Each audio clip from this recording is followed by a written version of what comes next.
suis coprésident de la commission numérique avec Laurent Londex. Donc, la commission numérique de la Chambre de commerce est organisée, on a 3 grands objectifs. Le premier, c'est l'emploi, la formation dans l'écosystème du numérique du département. Donc, c'est arriver à fédérer tous les acteurs, les besoins des acteurs du numérique du département pour pouvoir après orienter vers les meilleures formations, orienter les meilleures écoles, les meilleurs débouchés. Ensuite, il y a une partie accélération business des entreprises du digital, donc du numérique du département. Donc là, c'est les identifier, être en mesure d'identifier les entreprises et de pouvoir également après les accompagner pour qu'elles puissent croître dans les meilleures conditions. Et le dernier, et peut-être le plus important, c'est accompagner la transition digitale des entreprises du département à travers des conférences et des thématiques dont l'intelligence artificielle fait partie.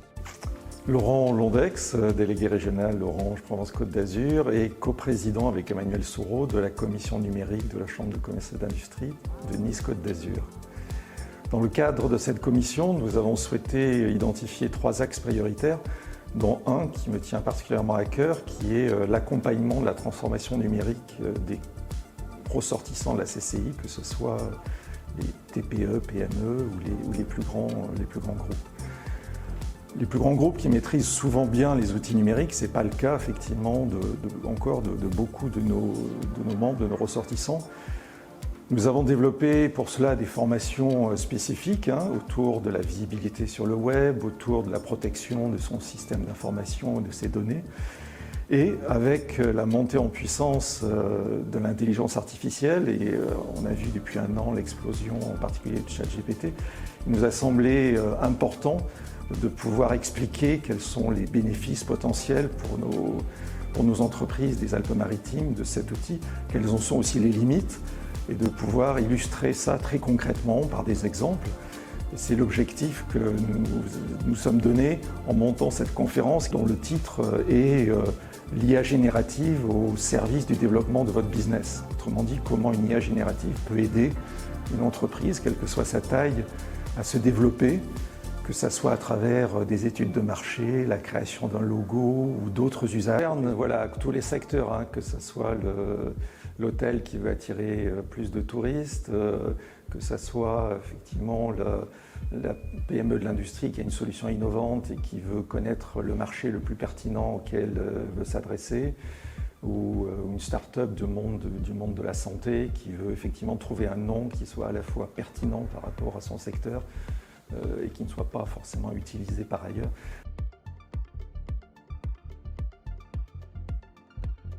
Alors tout d'abord, il y a la MIA, donc la Maison de l'intelligence artificielle, qui a été créée il y a quelques années, dont la Chambre de commerce fait partie des membres fondateurs, avec le Conseil départemental des Alpes-Maritimes, l'Université Côte d'Azur et la communauté d'agglomération de Sophia Antipolis. L'objectif, c'est de vulgariser l'IA auprès de cibles citoyennes, principalement étudiantes collégiennes, et l'autre cible, ce sont les entreprises. Et c'est nous, Chambre de commerce, qui nous occupons de cet objectif. L'autre partenaire, c'est le Cluster IA, qui est une association dont l'objectif est de sensibiliser les acteurs principalement citoyens auprès des enjeux de l'intelligence artificielle et de l'éthique.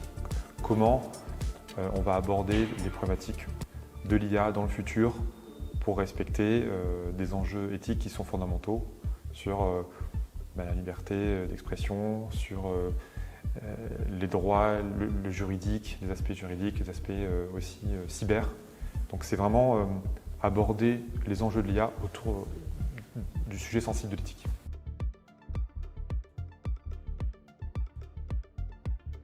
Nous avons d'autres thématiques prévues, en particulier qu'est-ce que l'IA peut apporter au monde de l'immobilier, qui est quand même quelque chose d'extrêmement important chez nous. Donc l'idée, c'est de pouvoir régulièrement animer l'ensemble du monde économique maralpin grâce à ce type de conférence, avec l'idée de proposer des choses assez concrètes. Et donc on aura l'occasion effectivement de faire des choses autour de l'IA. L'IA et les ressources humaines, par exemple aussi, comment on peut faciliter, améliorer le recrutement grâce à l'IA. Voilà, on a encore pas mal de sujets potentiels pour faire en sorte que le numérique, et pas seulement l'IA d'ailleurs, mais le numérique puisse venir en soutien du développement économique de nos entreprises.